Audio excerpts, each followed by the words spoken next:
Hello, my dear students. Welcome back to my class Birds of Wisdom. So today I am going to explain you the lesson Bharat is my home, authored by Zakir Hussain, a very well-known, a very eminent personality, especially for Indians. So, Bharat is my home is the chapter that I have taken from the book Rainbow, class 12th book Rainbow from Bihar Board.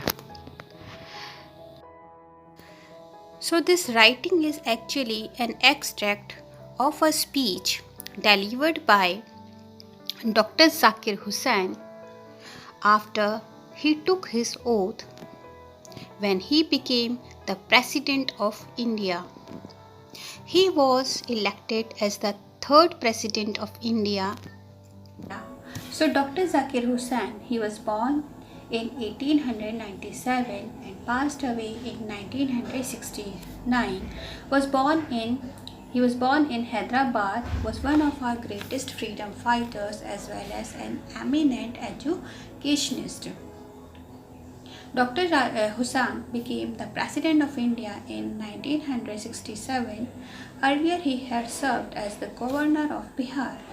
Bharat is my home is an extract from the speech he gave in 1967 after taking the oath as President.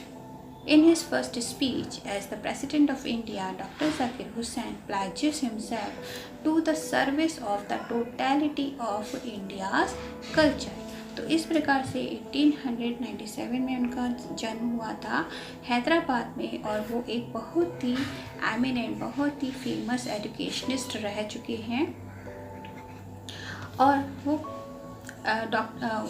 1967 में भारत के president बने और इसके पहले वो बिहार के governor भी रह चुके हैं।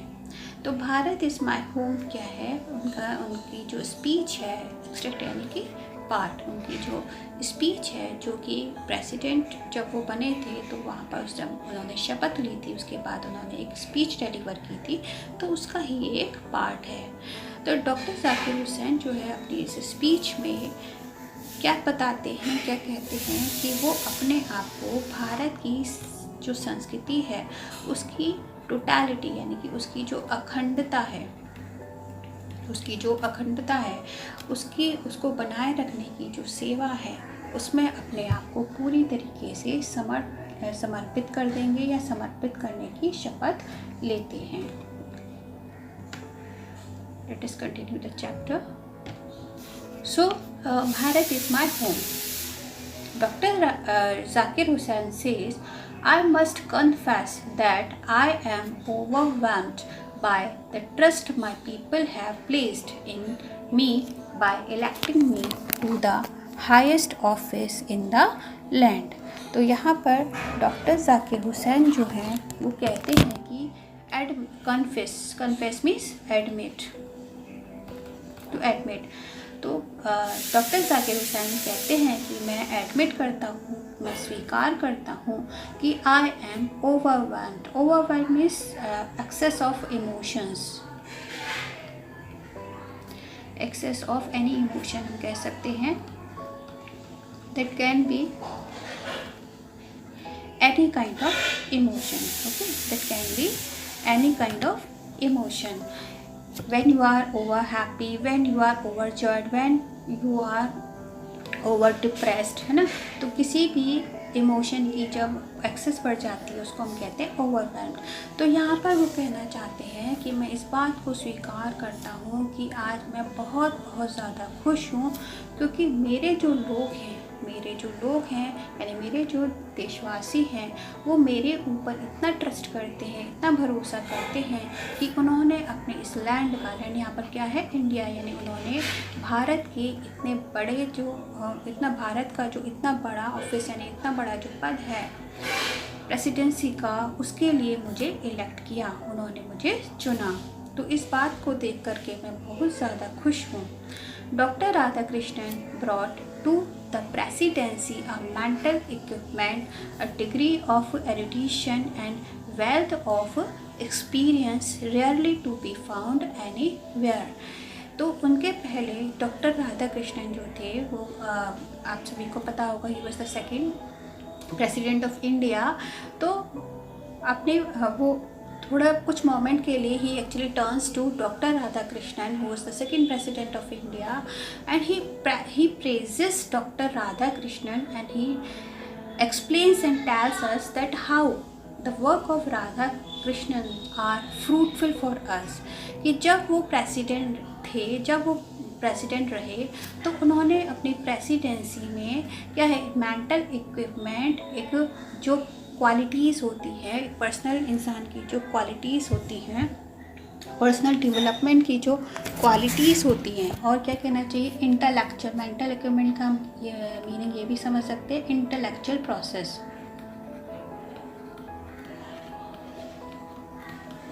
पूर्ण बौद्धिकता के साथ उन्होंने उस प्रेसिडेंसी को जो उन्होंने संभाला और उसको a degree of erudition means scholarship और लर्निंग, ठीक है, उसको एक पूर्ण ज्ञान की तरफ लेकर के आए या स्कॉलरशिप की तरफ लेकर के आए। और उन्होंने अपना जो जितना भी अनुभव था उन्होंने जो प्रेसिडेंसी को दिया वो शायद ही कहीं और हमको देखने को मिल सकता है।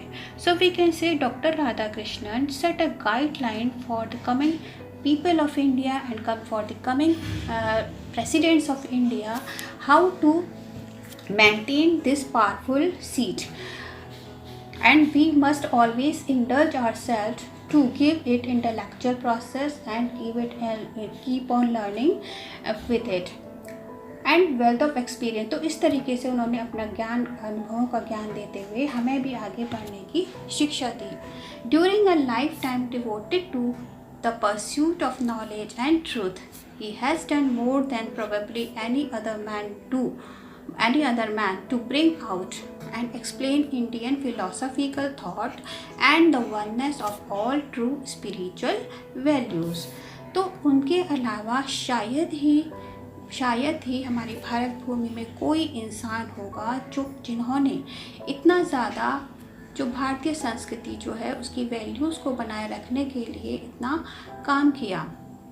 उन्होंने इंडियन फिलोसफिकल थॉट्स जो है, ये जो भारत के जो दार्शनिक विचार जो हैं और भारत की जो ट्रू स्पिरिचुअल वैल्यू जो है उसमें किस तरह से हमेशा अखंडता बनाए रखना है और कितनी ज़्यादा अखंडता है, इस बात को जितना अच्छे से उन्होंने एक्सप्लेन किया और इस दुनिया तक पहुंचाया, शायद ही कोई इंसान होगा जिसने पहले कभी ऐसा काम किया हो। यानी उन्होंने भारत की संस्कृति को बनाए रखने में, उसकी अखंडता को बनाए रखने में, उसकी वैल्यूज़ को या उसकी वैल्यूज़ की जो इम्पोर्टेंस है उसको दुनिया तक पहुंचाने में उन्होंने जो काम किया वो शायद ही किसी और ने किया होगा। He has never lost his faith in the essential humanity of man and he himself has never ceased to champion the right of all men to live in dignity and with justice। तो उन्होंने इंसान के अंदर जो important मौजूद quality होती है humanity, इंसानियत, उसमें हमेशा ही विश्वास रखा और सीज्ड मीन्स रेस्ट्रिक्टेड और stopped. Champion here means support, to support, okay. तो और उन्होंने इंसान के अंदर जो मौजूद इंसानियत होती है उसमें अपना विश्वास कभी नहीं रोका, उसमें अपनी विश्वास कभी नहीं खोया और उन्होंने हमेशा ही हर वो इंसान जो इस भारत भूमि पे पूर्ण डिग्निटी के साथ, पूर्ण सम्मान के साथ, पूर्ण न्याय के साथ रहना चाहता था, उसका हमेशा ही सपोर्ट किया विद फुल राइट। उसके अपने अधिकारों के साथ हर वो इंसान जो इस देश में रहना चाहता था उस इंसान का उन्होंने हमेशा ही सपोर्ट किया। I can only assure you that I entered this office in a spirit of prayerful humility and total dedication। तो मैं आपको इस बात से अश्योर कर सकता हूँ, आपको इस बात से आश्वस्त कर सकता हूँ कि मैं ये जो भारत का इतना सबसे बड़ा ऑफिस है, सबसे बड़ा पद जो है, उसमें मैं पूर्ण प्रार्थना के साथ, हम्बलनेस के साथ, ह्यूमैनिटी मीन्स हम्बलनेस, विनम्रता।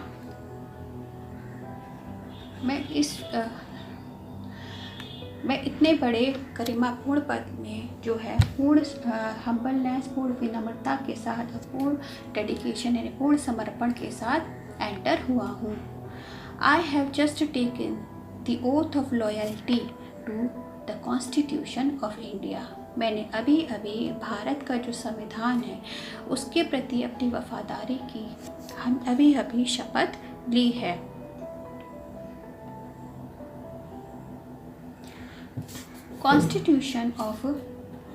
Constitution of comparatively new state which its free citizens have for the first time in history given to themselves. It is the young state of an ancient people who through the long millennia and through cooperation of diverse ethnic elements have striven to realize timeless absolute value in their own particular way. So he says constitution of comparatively new state. अगर हम पुराने time से compare करें तो ये हमारा जो constitution है वो वास्तव में एक कॉन्स्टिट्यूशन नहीं है, हमें अपने आप में एक नए राज्य के रूप में गिफ्ट मिला है, विच इट्स फ्री सिटीजन्स है, जो कि यहाँ के जो इस समय पूरी तरीके से स्वतंत्र जो सिटीज़न हैं उन लोगों को यानी एक गिफ्ट के रूप में मिला है। और वो भी कैसे, पूरे के पूरे इतिहास में पहली बार ऐसा हुआ है कि उन्होंने अपने आप को इतना सुंदर गिफ्ट दिया है। It is the young state of an ancient people who through the long millennia here, millennia actually में is the plural of millennium, ठीक है। तो millennia and through cooperation of diverse ethnic element, diverse ethnic elements का meaning है cultural elements, different cultural elements. अब यहाँ पर आपको पता है कि एथनिक एलिमेंट्स, अगर आपको पता होगा कि डिफरेंट जो कल्चर्स यहाँ पर भारत में आए और भारत में रहे, लाइक आर्यंस, देन द्रविड्स, और उसके बाद बहुत सारे कल्चर आए, तो हम यहाँ पर ये देखते हैं कि it is the young state of an ancient people. तो यहाँ पर जो डॉक्टर जाकिर हुसैन है वो ये कहना चाहते हैं कि ये नया स्टेट है उन पुराने लोगों का, वो सारे लोग जिन लोगों ने इस भारत की स्वतंत्रता में सहयोग दिया, और वो सारे लोग जिन्होंने वो बहुत हज़ारों मिलियन यानी हज़ारों करोड़ों सालों से, वो सारे लोग जिन्होंने अपनी भारत भूमि जो है उसकी जो एकता है उसको बनाए रखने में अपना सहयोग दिया, वो सारे element have striven to realise timeless absolute values in their own particular way. यानी वो सारे के सारे लोग जो लोगों ने अपने अपनी संस्कृति को बनाए रखते हुए भारत की जो एकता है उसको भी, क्या है, भारत की जो एकता है उसको भी हमेशा बनाए रखा, यानी कि absolute here means you can say universal.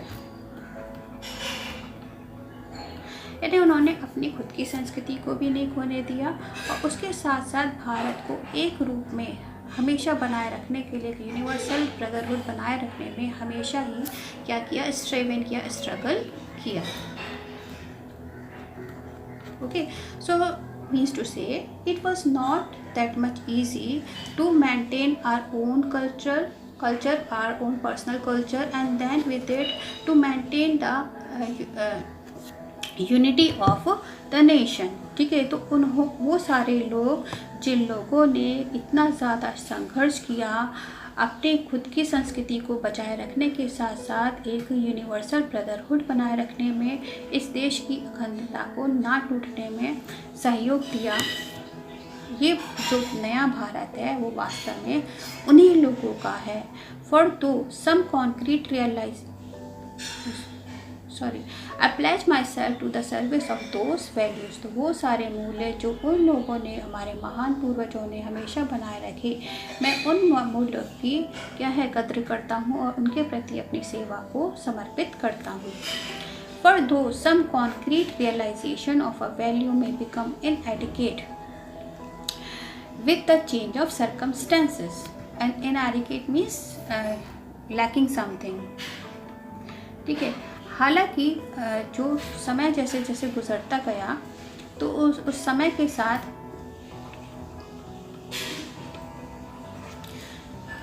उन मूल्यों में कुछ कमी आई, लेकिन वो टोटल नहीं थी, वो कुछ सब बीच बीच में कुछ हुआ जिसकी वजह से थोड़ा सा वैल्यूज़ में कमी आई, लेकिन the value remains eternally valid and presses the newer and fresher realisation. तो लेकिन अगर हम पूर्ण रूप से देखें तो वो सारी की सारी जो वैल्यूज़ थी वो हमेशा ही इटर्नल रही, एक जैसी ही रही, वैलिड रही, और हमेशा ही वो कुछ ना कुछ इनोवेशन करने के लिए हमको प्रेरित करती रही। The past is not that and static, it is alive and dynamic and is involved in determining the quality of our present and the prospectus of our future. तो यहाँ पर आगे डॉक्टर जाकिर हुसैन कहते हैं कि जो पास्ट है वो कभी मरता नहीं है, वो कभी फिनिश नहीं होता है, वो कभी भी क्या है, रुकता नहीं है। स्टैटिक क्या होता है, यानी कि स्टेबल हम कह सकते हैं, स्थिर कह सकते हैं, कि जो पास्ट होता है वो कभी भी स्टेबल नहीं होता है, एक जगह रुकता नहीं है, कभी भी मृत नहीं होता है, ये हमेशा ही जीवित रहता है, हमेशा ही डायनेमिक रहता है, रिवॉल्विंग रहता है, गतिशील रहता है, and is involve in determining the quality of present. और हमेशा जो पास्ट होता है वो हमारी प्रेजेंट की जो क्वालिटी को है उसको निर्धारित करता है, डिटरमिनिंग यानी कि निर्धारित करता है, उसको बनाए रखता है एंड उसको निश्चित करता है, and the prospectus of our future, और हमारे भविष्य के लिए भी एक कहना चाहिए एक प्रोस्पेक्टस तैयार करता है कि हमें आगे जा कर के किस तरीके से काम करना है।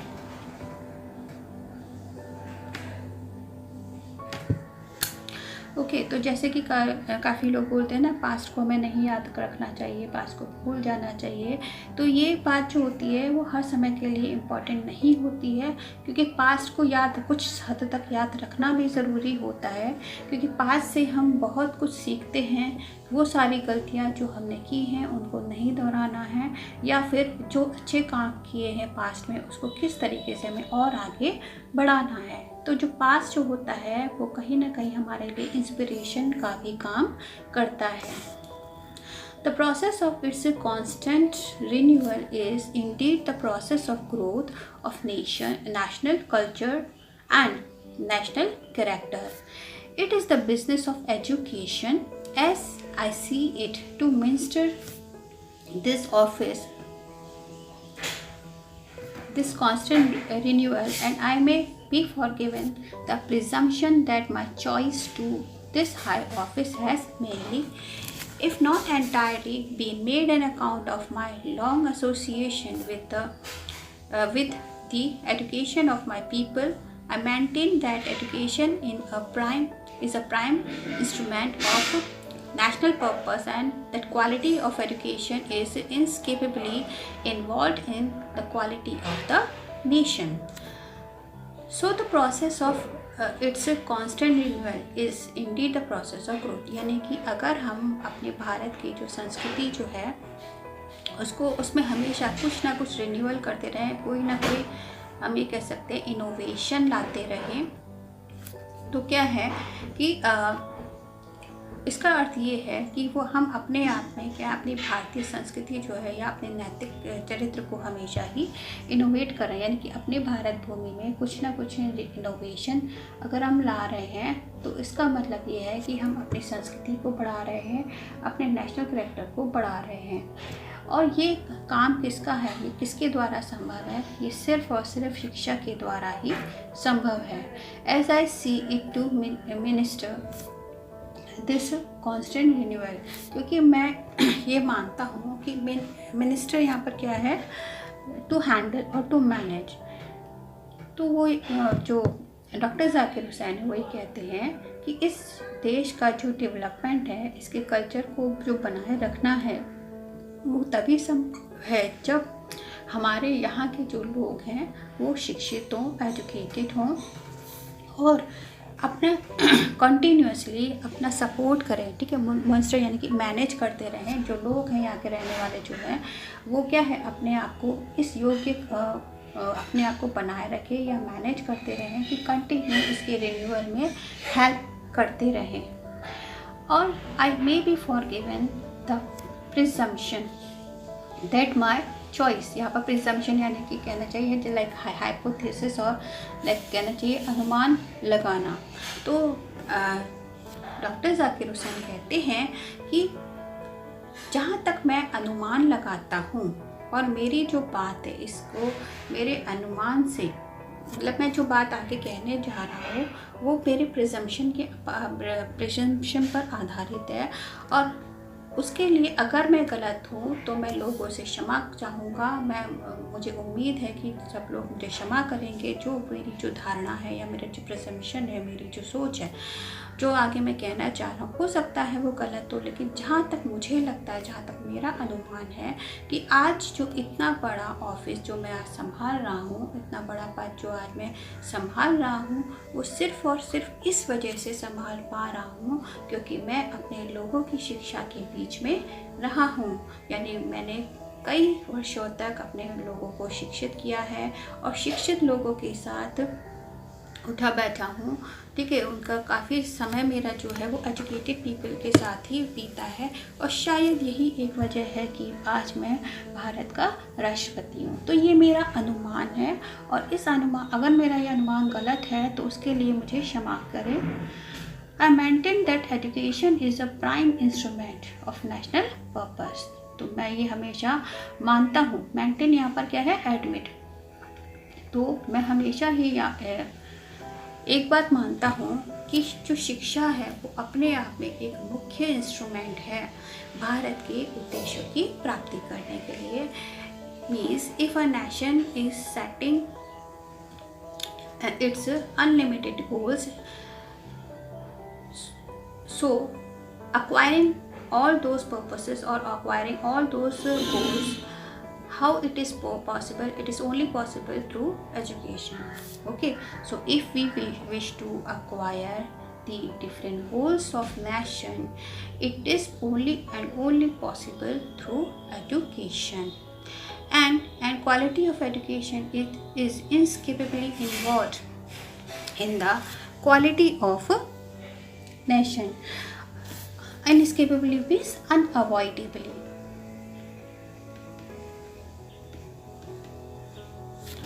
तो हम ये देख सकते हैं कि यदि हम जो प्राइम एजुकेशन इंस्ट्रूमेंट है भारत के उद्देश्यों की प्राप्ति करने का, तो वो सिर्फ और सिर्फ शिक्षा है।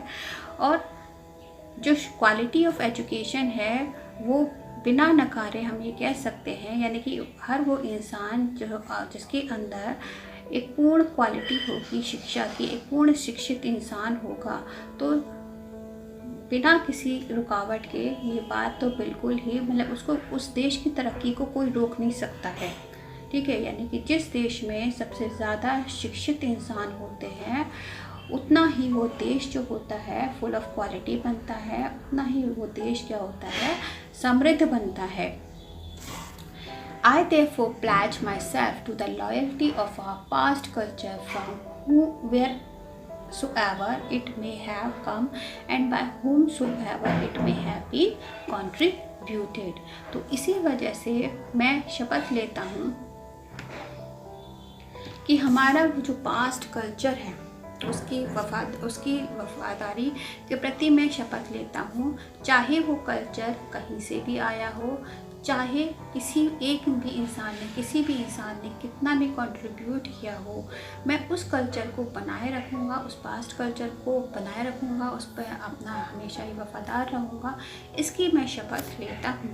आई pledge myself to the service of the totality of my country's culture.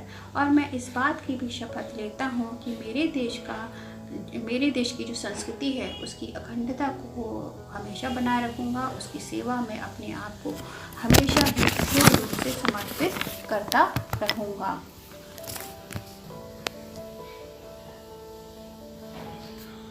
I pledge my loyalty to my country irrespective of religion or language. Irrespective means regardless.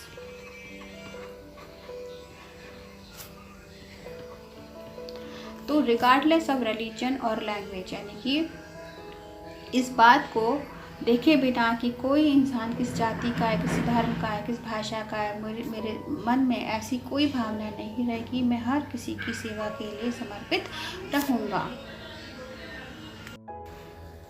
I pledge myself to work for its strength and progress and for the welfare of its people without distinction of caste, color or creed। तो मैं शपथ लेता हूँ कि यहाँ के रहने वाले हर व्यक्ति, चाहे वो किसी भी कास्ट का हो, किसी के भी कलर का, किसी भी वर्ग का हो, मैं उसके वेलफेयर के लिए, उसकी प्रोग्रेस के लिए, उसकी शक्ति को बढ़ाने में हमेशा, कार्य शक्ति को बढ़ाने में हमेशा ही मदद करूँगा। The whole of Bharat is my home and its people are my family. The people have chosen to make me the head of this family for a certain time. It shall be my earnest endeavor to seek to make this home strong and beautiful, a worthy home for a great people engaged in the fascinating task of building up a just and prosperous and graceful life। तो इस तरीके से ये जो भारत है, the whole of Bharat is my home, ये जो पूरा का पूरा जो भारत है वो वास्तव में क्या है, मेरा देश नहीं है बल्कि मेरा घर है। और यहाँ के रहने वाले जो सिटीजन्स हैं, जो लोग हैं, वो मेरा पूरा का पूरा परिवार है, एक बहुत बड़ा परिवार है। और मेरा जो परिवार है, द पीपल हैव चूजन, मेरा जो परिवार है, उन लोगों ने मुझे फॉर अ सर्टेन टाइम, कुछ समय के लिए अपने परिवार का मुखिया चुना है। It shall be my earnest endeavour, endeavour means यहाँ पर है एफर्ट्स। तो इसलिए ये मेरा पूर्ण प्रयास रहेगा कि मैं अपने इस घर को सबसे ज़्यादा मजबूत और बहुत ही खूबसूरत बनाऊं, और अ वर्दी home for a great people, और ऐसा वर्दी होम जो कि यहाँ के रहने वाले जो महान लोग हैं, वो महान लोग जो एक न्यायपूर्ण जीवन के लिए, एक समृद्ध जीवन के लिए, एक ग्रेसफुल गर्वपूर्ण जीवन के लिए हमेशा ही संघर्ष करते हैं और इस घर को सुंदर बनाने में बहुत ही फैसिनेटिंग, अट्रैक्टिव कार्य कर रहे हैं, तो उनकी मैं हमेशा ही रक्षा करूँगा, उनका मैं हमेशा ध्यान रखूँगा। उन लोगों के लिए इस घर को खूबसूरत बनाने में और ज़्यादा, यानी इस घर को वो खूबसूरत बनाने में ये सारे लोग जो हैं प्रयास कर रहे हैं, कोशिश कर रहे हैं। तो उनके जो प्रयास हैं उसमें अपने भी एफर्ट्स में हमेशा डालता रहूँगा, ताकि हमारा जो ये सुंदर सा घर है और ज़्यादा सुंदर बन सके।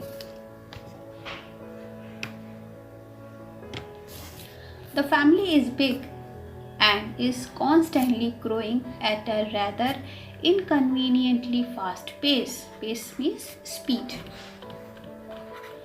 We shall each one of us have to participate unsparingly in building its new life. Each in his own way. For sheer size, the tasks ahead of us are so demanding that no one can afford to sit back and just watch or let frustration become endemic in our country. The situation demands of us work and more work, silent and sincere work, solid and steady work, steady reconstruction of the whole material and cultural life of our people। तो इस तरीके से doctor Radhakrishnan कहते हैं कि ये जो work, यानी कि जो हमारा जो परिवार है वो बड़ा है, इसमें दो राय नहीं है कि हमारा जो परिवार जो है वो बहुत ज़्यादा बड़ा है और वो कॉन्टीन्यूसली बहुत ही बुरी तरीके से बढ़ता जा रहा है, बहुत ही स्पीडली बढ़ता जा रहा है। और यहाँ पर एक दो इंसान नहीं, हम में से हर एक इंसान को कोशिश करनी पड़ेगी कि टू पार्टिसिपेट अनस्पैरिंगली। इस अनस्पैरिंगली यानी कि क्या है कि विदाउट गेटिंग टायर्ड, बिना थके हुए, और बहुत ही क्या कहना चाहिए डिटर्मिनिंग पोजीशन के साथ, या कहना चाहिए बहुत ही अपने आप को बहुत कठोर बना करके, है ना, बहुत हार्ड बना करके। ठीक है। Making one self very hard, यानी अपने आप को बहुत ही कठोर बना करके अपने ऊपर बिल्कुल भी दया ना दिखाते हुए कंटिन्यूसली क्या है इसमें पार्टिसिपेट करना है, इसके उत्थान के लिए हेल्प करनी है, इसको प्रोग्रेस में हेल्प के लिए अपने आप को हमेशा ही बढ़ाए रखना है और इसमें रुकना नहीं है, अपने आप को मजबूत बनाना है, अपने ऊपर भी दया नहीं दिखानी है। Each in his own way, यानी कि हर व्यक्ति जैसे जैसे अपने अपने तरीके से इसकी प्रोग्रेस में हेल्प कर सकता है वो अपने आप में उसकी कोशिश करे, पूर्ण कोशिश करे। For sheer size the task ahead of us are so demanding, क्योंकि इतना बड़ा जो उसके जो साइज़, इसने जो इतना विशाल रूप ले रखा है यहाँ की पॉपुलेशन ने, वो अपने आप में हम समझते हैं कि the task ahead of us are so demanding, ये हमारे जो शक्ति है उसको, हमारे जो कार्य है उसकी बहुत ज़्यादा डिमांड करता है। And that no one can afford to sit back, यानी अगर हम देखें कि भारत की जो पॉपुलेशन है जितना तेज़ी से बढ़ती जा रही है, उसको देखते हुए चीज़ों को हमें संभालना भी है, तो उसको अगर हम ध्यान से ऑब्ज़र्व करें तो देखा जाए तो कोई भी इंसान जो है रिलैक्स होकर के नहीं बैठ सकता है और सिर्फ वहाँ पर बैठे बैठे मतलब चीज़ों को नहीं देख सकता है। और वो इससे पहले let frustration become endemic in our country, इसके पहले जो फ्रस्ट्रेशन है, यानी फ्रस्ट्रेशन क्या बन जाए, अपने आप में एक बीमारी बन जाए, पूरी तरीके से स्टेबल बन जाए। जो लोग हैं यहाँ पर हम कह सकते हैं कि जो फ्रस्ट्रेशन है वो लोगों के मन में, इससे पहले कि घर कर जाए, हमारे देश के लोगों के मन में इससे पहले फ्रस्ट्रेशन घर कर जाए, उसके पहले हमें कुछ ना कुछ करना पड़ेगा, हमें इसकी प्रोग्रेस को आगे बढ़ाना ही होगा। बिना थके हुए, बिना रुके हुए हम यहाँ पर सिर्फ बैठ नहीं सकते हैं, आराम से सिर्फ तमाशा देखने के लिए बैठ नहीं सकते हैं, हमें खुद कंटिन्यू उठ करके काम करना पड़ेगा। The situation demands of us work, जो परिस्थितियाँ जैसी हैं वो सिर्फ़ और सिर्फ हमसे काम मांगती हैं, बहुत ज़्यादा काम मांगती हैं, शांत होकर के पेशेंस के साथ और बहुत ही सिंसियर वर्क जो है उसकी डिमांड करती हैं। Solid and study reconstruction of the whole material and cultural life of our people, क्योंकि हमारा जो देश है, हमारे जो देश के जो लोग हैं उनकी संस्कृति को बनाए रखना, उनके कल्चर को बनाए रखना और बाकी जितनी भी चीज़ें हैं जो कि अधूरी छूट गई हैं उनके रिकन्स्ट्रक्शन में, उनके क्या कहना चाहिए पुनर्निर्माण में हमको सिंसियर एफर्ट देने पड़ेंगे। सॉलिडली बिल्कुल स्टडी होकर के हमको दृढ़ निश्चित होकर के अपने काम को करते जाना पड़ेगा, अगर हम वास्तव में अपने संस्कृति जो है उसकी प्रोग्रेस को चाहते हैं, अगर हम अपने लोगों की प्रोग्रेस को चाहते हैं। This work, as I see, has two aspects: work on oneself and work for the society around.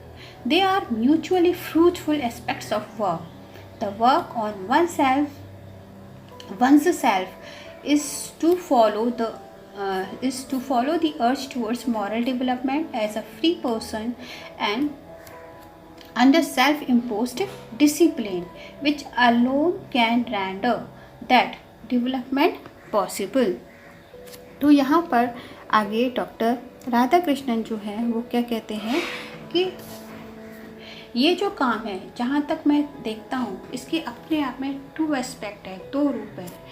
एक रूप तो ये है कि हमें to work on oneself, यानी हमें स्वयं के ऊपर काम करना है, और दूसरा हमें अपने समाज के ऊपर काम करना है। वास्तव में they are mutually fruitful aspects of work, या वास्तव में यहाँ पर हम कह सकते हैं individual growth and growth of the society. अब जब हम इन दोनों के बारे में सोचते हैं तभी ये मिल करके हमको एक फ्रूट देते हैं, यानी कि हमारे जो देश की जो तरक्की है वो मिलजुल करके, यानी हम कहना चाहते हैं कि हमारे जो देश की जो तरक्की है तभी संभव है जब इंसान जो है वो अपना खुद का भी डेवलपमेंट सोचे और अपने समाज का भी डेवलपमेंट सोचे। तो वो एक दूसरे से क्या है, एक दूसरे के ऊपर ही आधारित हैं। The work on oneself is to follow the urge towards moral development. जो फर्स्ट वर्क है, यानी कि अपने ऊपर काम करना, वो क्या है कि हम अपने अंदर की जो अर्ज है मॉरल डेवलपमेंट की, जो हमारी जो इनर वॉइस है, हम उसको सुने कि हमें अपने मॉरल डेवलपमेंट को बनाना है, बनाए रखना है as a free person, as an independent person of India. And इसके अलावा अंडर सेल्फ इम्पोज्ड डिसिप्लिन, ठीक है, यानी ऐसा डिसिप्लिन जो कि किसी और के द्वारा हम पर ना थोपा गया हो, बल्कि हम इतने योग्य हों। We should be so much able to discipline ourselves. Okay, so if we are able to first discipline ourselves, then only can be possible the moral development in our personality, which alone can render that development possible. Render means possible. That development possible means when we are able to restrict ourselves, only the development of society is possible. Only then the development of the society is possible. Its end result, its end product is a free moral personality. End product means यहाँ पर है end result. Okay. और यानी जब हम इतना कठिन परिश्रम करेंगे अपनी पर्सनैलिटी को बनाने में, अपने मॉरल डेवलपमेंट में, ठीक है, और अपने ऊपर जब इतने रेस्ट्रिक्शन लगाएंगे, तब हमको पता चलेगा कि हमने अपनी पर्सनैलिटी को कितना ज़्यादा निखार दिया है। इसका जो एंड रिज़ल्ट है वो क्या होगा, हम एक बहुत ही खूबसूरत पर्सनैलिटी के रूप में इस समाज में उभर के आएंगे। We can neglect the end product only at our peril. Peril means danger, यानी कि अगर हमने इस एंड प्रोडक्ट, इस एंड रिजल्ट को अनदेखा किया तो हम अपने आप को सिर्फ और सिर्फ खतरे में डालेंगे। This and product can not sustain itself without seeking and exercising itself to bring about the approximation of the society to which it is privileged to serve to a better, a juster and a more graceful way of life. तो ये जो and product है can not sustain itself with, यानी कि sustain means undergo.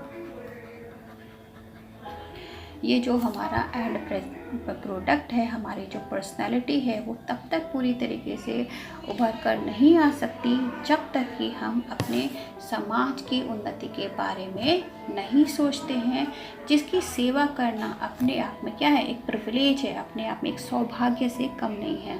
To serve to better, a juster and a more graceful way of life, यानी हमारे समाज के जो लोग हैं उनको और एक बहुत ही अच्छी Juster is the comparative degree of just, ठीक है, कि ज़्यादा न्यायपूर्ण ज़िंदगी देने में, ज़्यादा खूबसूरत ज़िंदगी देने में हम लोगों की, हम अपने समाज की सहायता कर सके।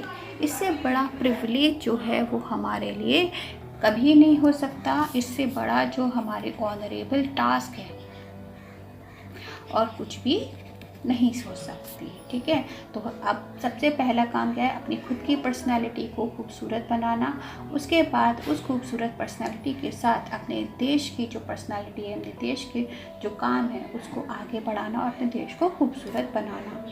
The individual cannot grow in full perfection without a corresponding advance of the collective social existence, यानी कि कोई भी इंडिविजुअल जो है वो पूरी तरीके से अकेला कभी भी परफेक्शन को प्राप्त नहीं कर सकता, परफेक्शन को प्राप्त नहीं हो सकता जब तक कि वो अपना जो समाज है जो कि अस्तित्व में है उसको बढ़ाने में हेल्प नहीं करता है, अपनी सेवाओं को अपने समाज के लिए अपनी सेवा को अपने समाज को समर्पित नहीं करता है। यानी जब इंडिविजुअल सिर्फ और सिर्फ अपने बारे में सोचता है तो वो पूर्ण परफेक्शन को कभी भी प्राप्त नहीं कर सकता है। Let us resolve to get wholeheartedly engaged in these two aspects of work, individual and social. तो इसी वजह से let us resolve, तो चलो आओ आज अपने आप में एक तरह से ओथ लें अपने आप को पूर्ण रूप से इस बात से निश्चित कर लें कि हम पूर्ण मन के साथ, होल हार्टेडली, पूर्ण मन के साथ इन दोनों एस्पेक्ट, जो वर्क के एस्पेक्ट हैं, इस कार्य के जो दो रूप है, इन दोनों ही कार्य पर काम करें, चाहे वो हमारी इंडिविजुअल पर्सनैलिटी की ग्रोथ हो या फिर हमारी समाज की ग्रोथ हो। इन दोनों को आपस में एक साथ लेकर के हमें आगे बढ़ना है। इस बात की हमें आज से कसम खानी चाहिए। This dual effort will give to the life of our state a special flavor. For the state to us will not be just as organization of power, but a moral organization. It is a part of national temperament and inheritance from the great leader of our liberation movement, Mahatma Gandhi. The power should be used only for moral purposes. The peace of strong is what we shall dedicate ourselves to work for. तो आगे doctor Zakir Hussain बताते हैं कि it is a part of national temperament and inheritance from great leader. वास्तव में हमारा जो देश है, हमारा इस वक्त जो हमको स्वतंत्र भारत प्राप्त हुआ है, वो एक तरीके से हमारे लिबरेशन मूवमेंट के जो लीडर थे, यानी कि जो महात्मा गांधी थे, उनसे हमें एक धरोहर के रूप में प्राप्त हुआ है। एक बहुत ही हम कह सकते हैं पूर्ण बिहेवियर के रूप में हमको प्राप्त हुआ है और उसकी रक्षा करना हमारा कर्तव्य है। महात्मा गांधी जो हमेशा कहते थे the power should be used only for moral purpose, जो हमेशा ये मानते थे कि जो शक्ति है, ठीक है, या उनकी पर्सनैलिटी से हमें ये देखने को मिलता है या सीखने को मिलता है कि जो शक्ति जो है उसकी पूर्णता तभी है या उसकी पूर्णता उसी में ही है जब वह सिर्फ अपने मॉरल उद्देश्यों की प्राप्ति में सहयोग करता है। यानी कि हर वो इंसान जो कि शक्तिशाली है, वो अपनी शक्ति का उपयोग किसी को मारने में, धमकाने में या हिंसा में नहीं दिखाता है, बल्कि लोगों की सहायता में, उनकी डेवलपमेंट में हेल्प करता है अपनी शक्ति के द्वारा। वही इंसान वास्तव में सच में शक्तिशाली होता है। The peace of the strong is what we shall dedicate ourselves to work for. वास्तव में एक शक्तिशाली इंसान जो है वो अपने अंदर एक शांति का अनुभव सिर्फ और सिर्फ तभी कर सकता है जब अपनी उस पूरी की पूरी शक्ति को अपने काम में समर्पित कर दे। यानी अपनी शक्ति को किसी हिंसा में नहीं, बल्कि पूरी तरीके से अपनी शक्ति को किसी काम में समर्पित कर दे। ऐसी शक्ति को या ऐसे शक्तिशाली पुरुष को जो महात्मा गांधी वो मानते हैं कि सच में शक्तिशाली पुरुष है। I have full faith in my people that they will bring forth the energy requisite for the satisfactory performance of this dual task. It shall be my privilege to contribute my share to this enchanting enterprise. तो ending paragraph में doctor Zakir Hussain जो है वो कहते हैं कि मेरा पूर्ण विश्वास है कि मेरे भारत के जो लोग हैं वो पूरी कोशिश करेंगे, will bring fourth the energy requisite means required.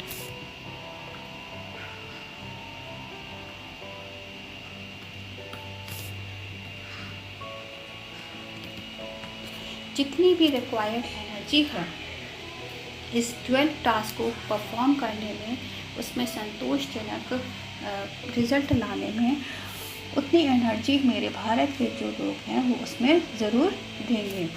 Bring forth means to give, या लेकर आएंगे।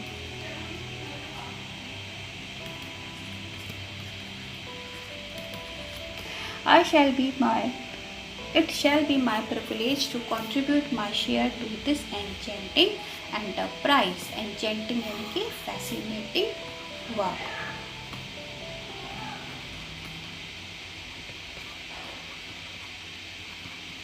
ठीक है, यानी फैसिनेटिंग वर्क यानी कि अट्रैक्टिव वर्क। ये जो खूबसूरत काम है इस देश की उन्नति का, इस देश की प्रोग्रेस का, जिसमें मेरे भारत के जो लोग हैं पूर्ण सहयोग करेंगे, उसमें मैं भी सहयोग कर सकूं, ये मेरे लिए अपने आप में एक सौभाग्य होगा। So this is the end of the extract. We will meet soon with the next chapter. Till then, goodbye. Happy learning.